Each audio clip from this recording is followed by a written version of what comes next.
પૃથ્વી ઝડપથી ફરે છે અને તેના કારણે દિવસો ટૂંકા થઈ રહ્યા છે। એક રિપોર્ટમાં દાવો કરવામાં આવ્યો છે કે પૃથ્વી સામાન્ય કરતાં વધુ ઝડપથી ફરશે, જેના કારણે દિવસો ટૂંકા થશે।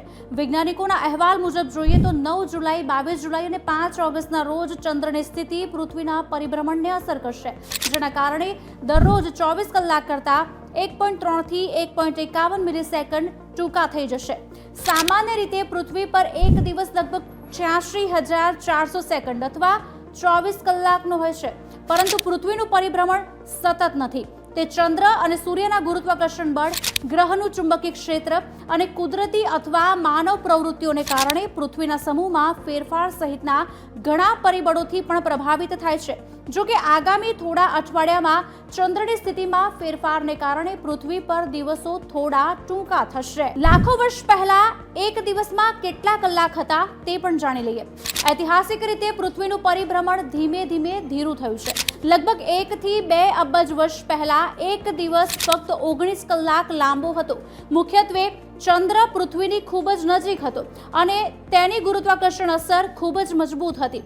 અભ્યાસોએ એ પણ દર્શાવ્યું છે કે લગભગ 7 કરોડ વર્ષ પહેલાના સમયમાં સરેરાશ દૈનિક પરિભ્રમણ લગભગ 23.5 કલાક હોઈ શકે છે। પછી સમય જતાં જેમ જેમ ચંદ્ર પૃથ્વીથી દૂર જતો ગયો તેમ તેમ દિવસ લાંબો થતો ગયો। આ અઠવાડિયે અત્યાર સુધીના વર્ષના સૌથી ટૂંકા દિવસો જોવા મળ્યા। યુએસ નેવલ ઓબ્ઝર્વેટરી અને international earth rotation and reference system services દ્વારા જાહેર કરાયેલા ડેટા અનુસાર 16 જુલાઈએ પૃથ્વીનું પરિભ્રમણ 24 કલાક કરતાં લગભગ 1.34 મિલીસેકન્ડ ઓછું હતું। ટાઈમ એન્ડ ડેટ વેબસાઇટની આગાહી અનુસાર જોવા જઈએ તો આ મહિનાના અંતમાં અને ઓગસ્ટની શરૂઆતમાં વધુ ઝડપી પરિભ્રમણની અપેક્ષા છે। ગયા વર્ષે જુલાઈમાં સૌથી ટૂંકો દિવસ નોંધાયો હતો। વધુમાં 2020માં વૈજ્ઞાનિકોએ 1970ના દાયકા પછી પૃથ્વીના પરિભ્રમણની ગતિ કરતાં વધુ ઝડપી રેકોર્ડ કરી અત્યાર સુધીનો સૌથી ટૂંકો દિવસ 5 જુલાઈ 2024ના રોજ નોંધાયો, જે સામાન્ય કરતાં 1.66 મિલીસેકન્ડ ઓછો હતો। જો કે આ સંપૂર્ણપણે અસામાન્ય નથી। તાજેતરના સમયમાં આ પરિભ્રમણ સામાન્ય કરતાં વધુ ઝડપી રહ્યા છે।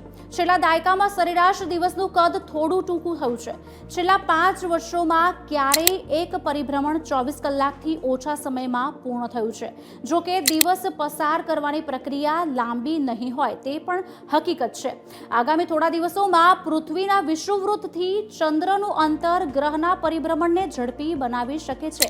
જેમ ફરતું ટોચ તેની ધરી બદલતી વખતે ઝડપથી ફરે છે, બરફ પીગળવા અને ભૂગર્ભ જળના પ્રવાહ જેવા વાતાવરણમાં પરિવર્તન પણ પૃથ્વીના પરિભ્રમણમાં પરિવર્તન લાવી શકે છે।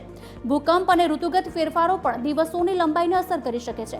જો કે એ પણ નોંધનીય છે કે લાંબા ગાળાના વલણો એવું સૂચવતા નથી કે દિવસો હંમેશા ટૂંકા થતા રહેશે। હકીકતમાં તેનાથી વિપરીત છે, કારણ કે લાખો વર્ષોમાં દિવસો ફક્ત લાંબા થયા છે। ઓસ્ટિન સ્થિત સેન્ટર ફોર સ્પેસ રિસર્ચ ખાતે ટેક્સાસ યુનિવર્સિટીના સંશોધનમાં એક એવો દાવો કરાયો છે કે દિવસની લંબાઈમાં વધારો થવાનો આ ટ્રેન્ડ ચાલુ રહેવાની અપેક્ષા છે। જો કે આ પ્રક્રિયા એટલી ધીમી છે કે આ દર માનવ સમયના માપદંડથી ઘણો આગળ છે।